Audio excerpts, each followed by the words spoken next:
It's okay, okay, okay, no problem.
The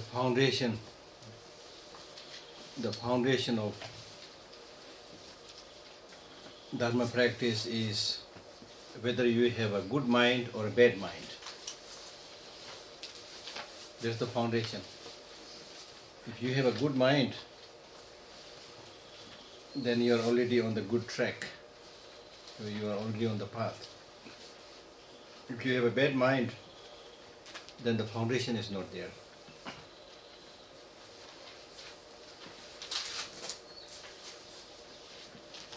The door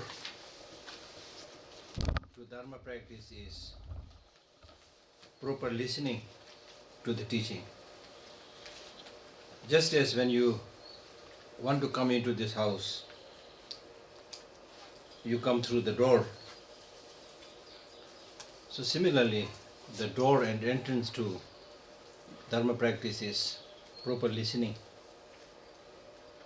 You need to hear and listen to the teaching. Because by listening, you know the Dharma. By listening, you know what is proper, what is improper. Listening is like lighting a lamp which removes darkness. By listening, you know the Dharma. By listening, you stop many bad things because you gain knowledge. And listening and getting knowledge is such an important thing, such a precious accumulation of wealth that no thieves can steal that, no robbers can rob that. So these inner qualities, once you have it, wherever you are, you have it. The ordinary wealth, when you travel, you cannot take all of this with you, as I already said. Even when you are in station, even when you are staying or living somewhere, even in your own house, there is a danger that the thieves might come, the burglars come and steal your money, steal your things. The robbers come, take away your things.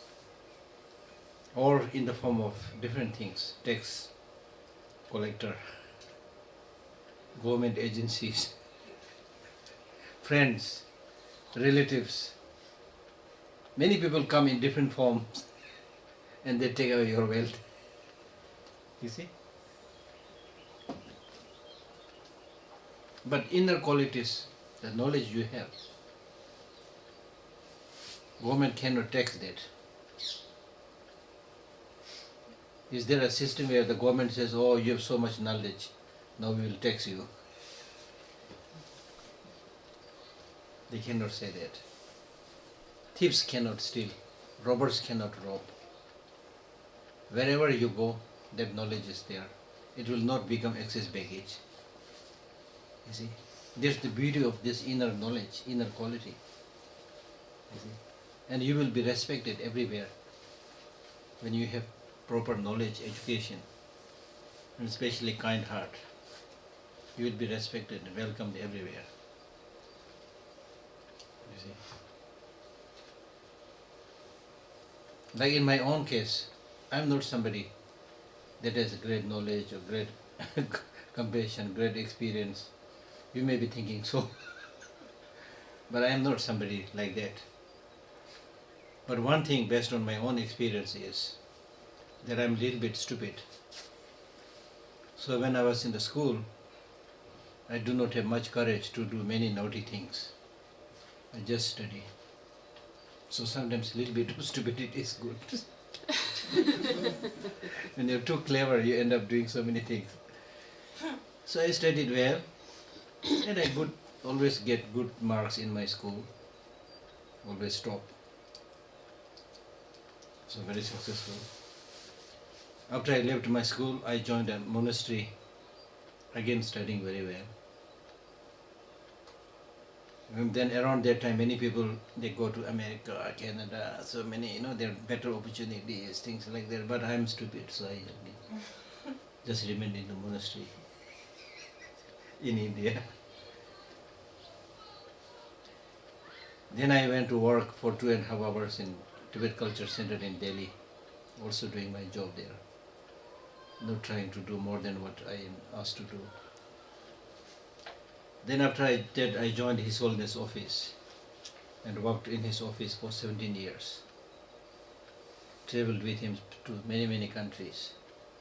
But again, I always thought that my job is to serve His Holiness Dalai Lama, not to beat my drum. So I did that. So what I'm trying to say is, I just did whatever the task was in hand, faithfully, not because I'm a special person, but because of little bit stupidity or whatever. So I never got any major problem, you see. So this is my own personal experience. So in life, instead of just keeping on like complaining, I don't have this, I wish I have this, instead of that, you take few things, you take care of few things. You think about how to have a happy life and fulfilling life, and how to be a good person. Think about those things. And then sincerely, honestly do the task in your hand. And that's how people become experts. When you do the given task carefully, you become expert in it. You become an expert in it, everybody will ask, oh, he is good in that, call her, we'll give you money. It's by doing one's own given task honestly and faithfully that you rise. Like, this is what I tell my Tibetan friends also. Yes, the Chinese have captured our country. The leaders are not so good to the Tibetans. They are still like racial segregation, and so many bad things are happening. And those of us, the Tibetans who are in exile, we very often make demonstrations, slogans. We have every right to do those things. But I tell them that just by slogans and complaints, you cannot solve the problem. If you really want to solve the problem, you must get good education. You must be a compassionate, kind person, which His Holiness is encouraging. And you must improve your economical status. There are few things you need to do. And most important thing is that all the Tibetans should live harmoniously. You see? Even in the same country, the country become weak because people don't live harmoniously.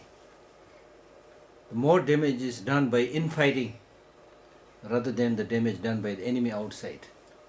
You see? Even in a family, the family starts collapsing when there is fighting all the time between the family members, when there is no harmony, when there is no cooperation, you see. So therefore, if we maintain that unity, get good education, and be a nice person. Be a nice person means, if you're a nice person, you get friends everywhere. Like Tibetans are getting a lot of friends because of the Buddhist teaching, because of His Holiness Dalai Lama's teaching, and teaching of many other teachers. I mean, I am not saying the Tibetans are special, but relatively quite okay. Not very bad person, you know.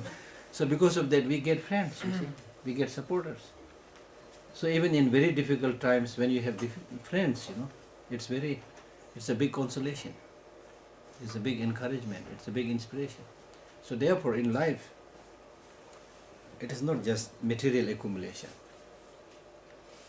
Material accumulation, if you don't have some kind of contentment, it will create you, number one, work very hard like donkey, as I said.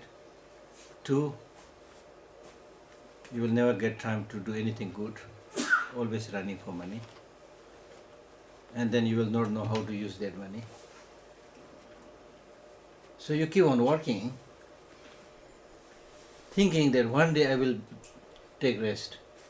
When do you think you will get that time to take rest? The time to take rest is now. The time to be happy is now.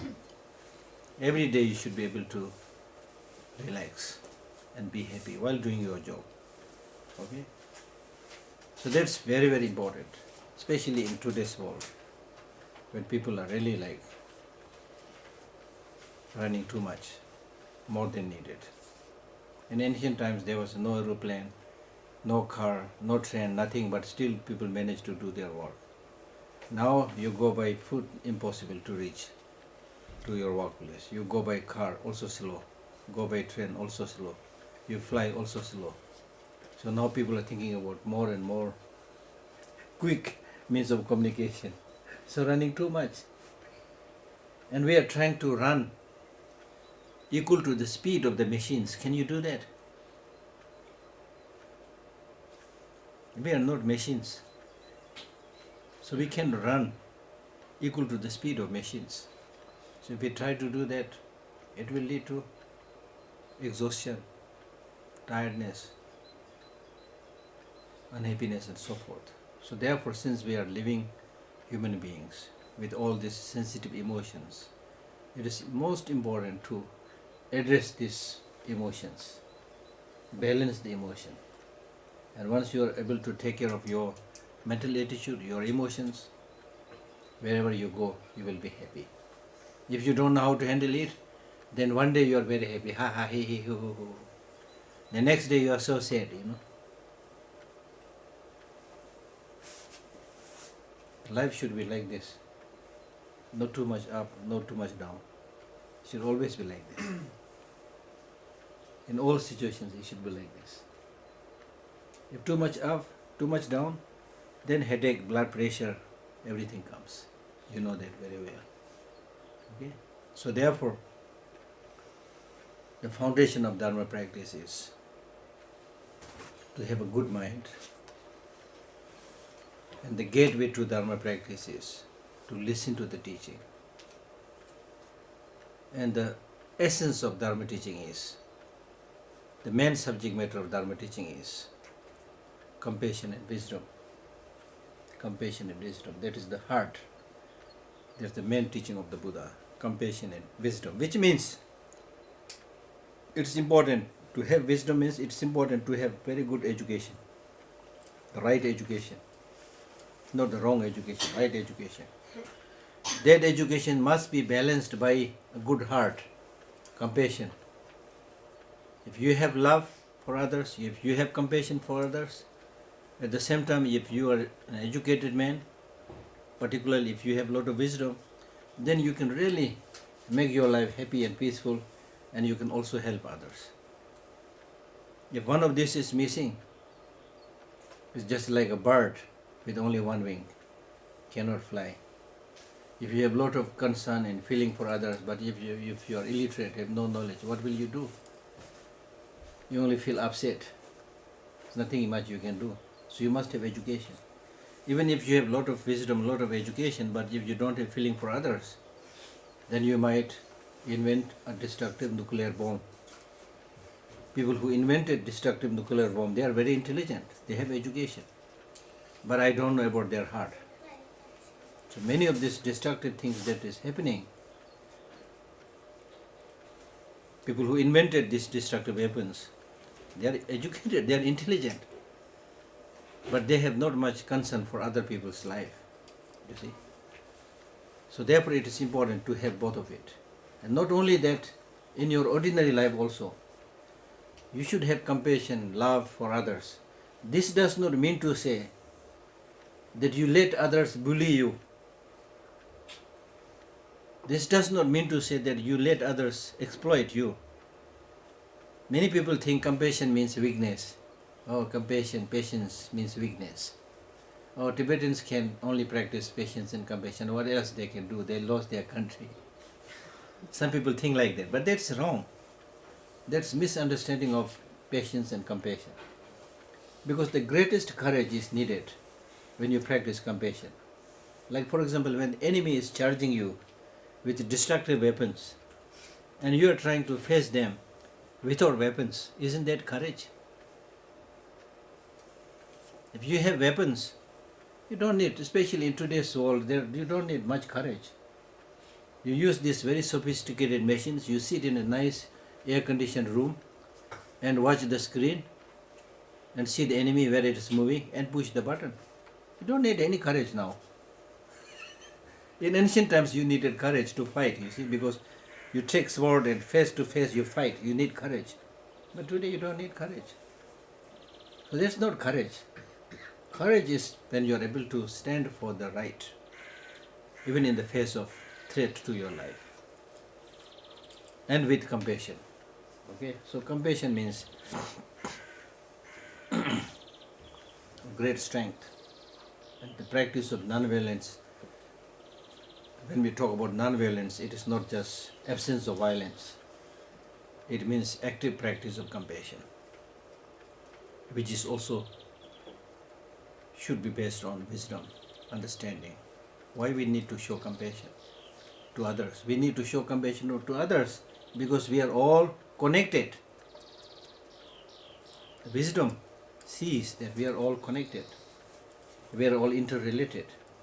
So how can you harm those upon which you are dependent?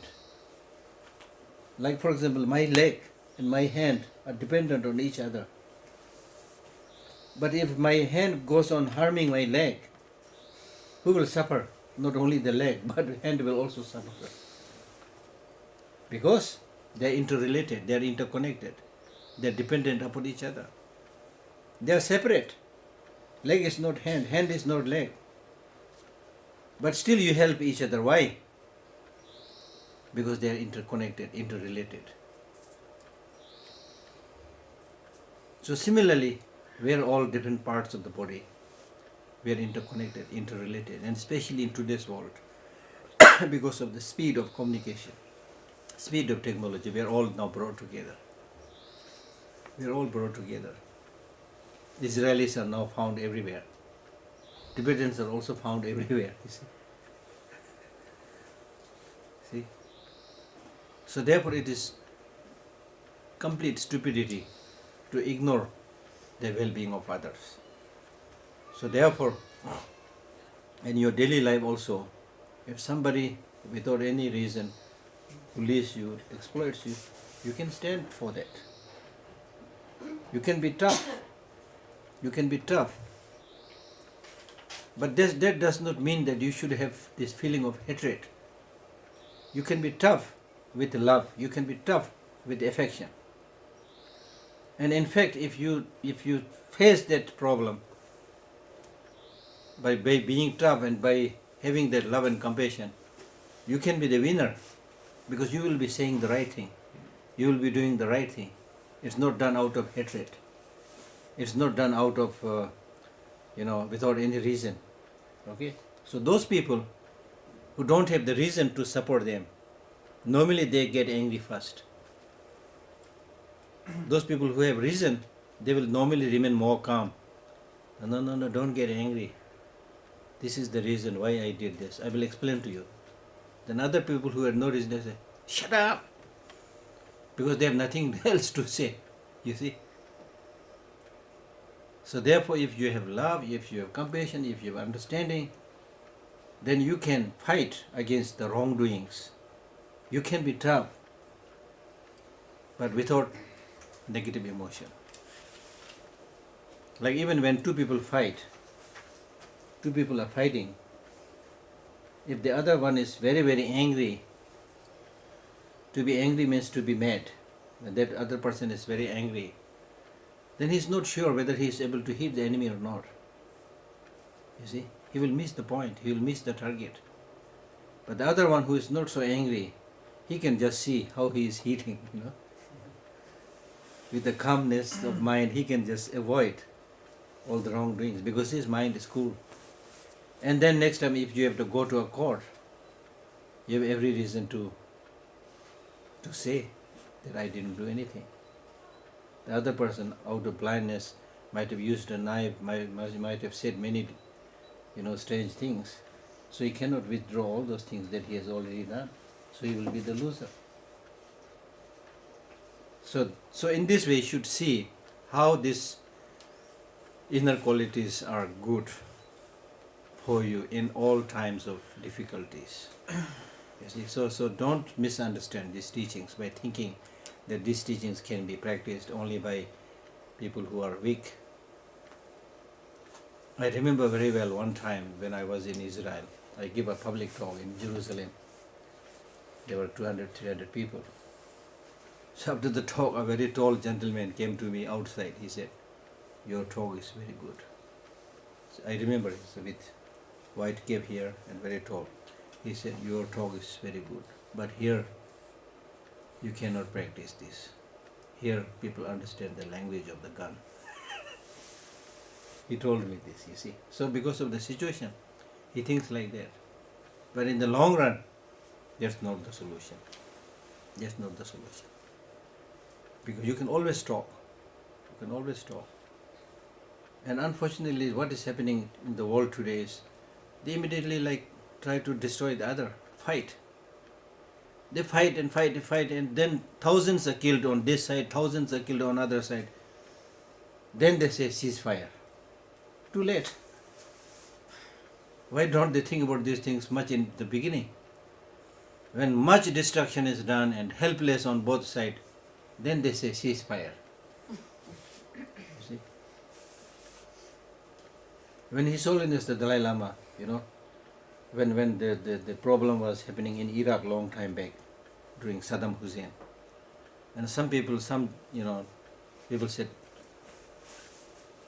Your Holiness, do you plan to go to Iraq? Because there's a lot of problem there.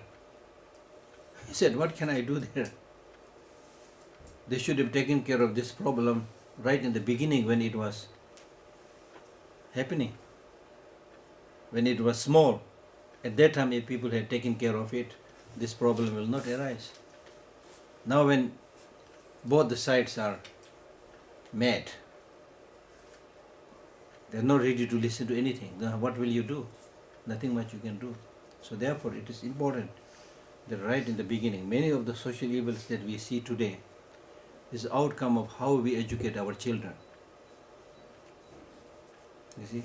So it's one thing we can do is we can educate our children properly. Not to make them weak, but to make them strong, so that they can deal with the different difficult situations properly with sanity, not insanity. Killing is insanity. Conflict is insanity. War is insanity. So when you are insane, you can't solve any problem. So there's a lot of insanity going on in the world today.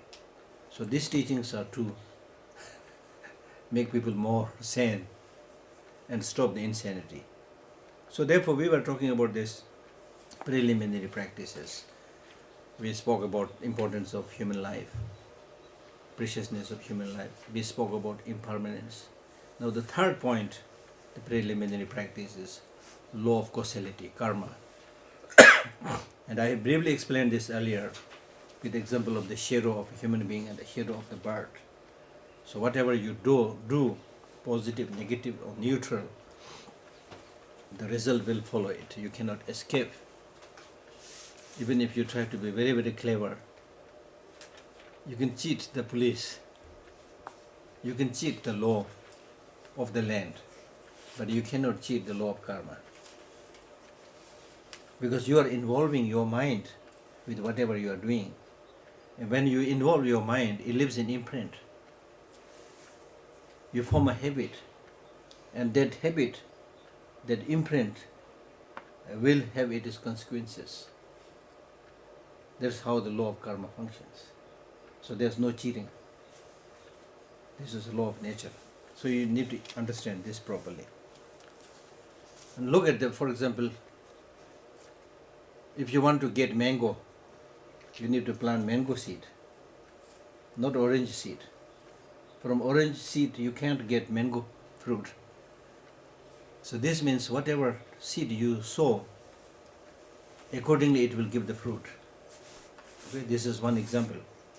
This is one example. Then I had given you the example of the shadow of the body. And then Nagarjuna in one of his texts says that when you do something negative, destructive, you will not feel the consequences of it immediately. It's not necessary. Sometimes you can. Like for example, you do something wrong, you're immediately caught by the police, you are imprisoned. That's also a negative result of your negative doing. And we see this all the time. But there are other cases where you do something wrong, but you may not experience that fruit right now. So thereby you might start thinking, okay, I've done it and I'm not experiencing any fruit. But don't remain under that illusion, because Nagarjuna says that when you do something wrong, the fruit of that wrongdoing will not cut you immediately like being cut by a knife. Okay? But at the time when you die, it will start manifesting. At the time when you're dying, it happens almost all the time, believer or non-believer. If you are somebody who has done a lot of good things, they die peacefully. If you have done a lot of cheating, exploitation, many wrongdoings, then at the time of death you start worrying. There are people who when they are dying, they become very horrified. They say, "Oh, please help me!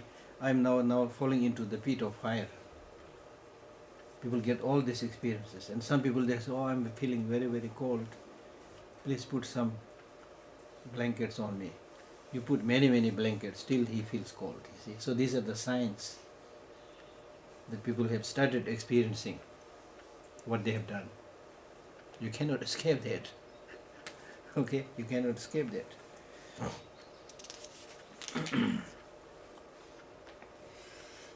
And especially in the case of ripening of the fruit of the karma, the ripening of the fruit of karma does not happen on the tree. It does not happen on the rocks. It happens with sentient beings, with feelings, with emotions. Okay?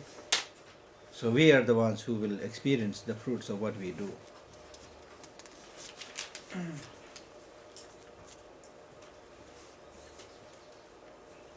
So there are so many things to talk about. Like even if you do a small good thing, fruit will be immense. Even if you do a small bad thing, the fruit will be immense. And if you have not done anything, you don't have to experience the fruit. Okay? And then there are some things that your motivation is your preparation of that karma is good, but actual practice is not good. Conclusion is not good. Then there are actions which preparation is good, actual is good, conclusion is good. So depending upon how you have accumulated karma, you experience different results. So the most important thing for you to now think and decide is that just as I prefer life, similarly all sentient beings, not just human beings, all sentient beings, they prefer life.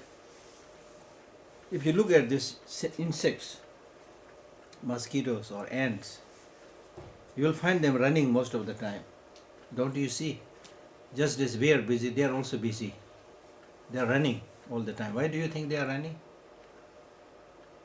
One Tibetan teacher, he says, the legless earthworm moves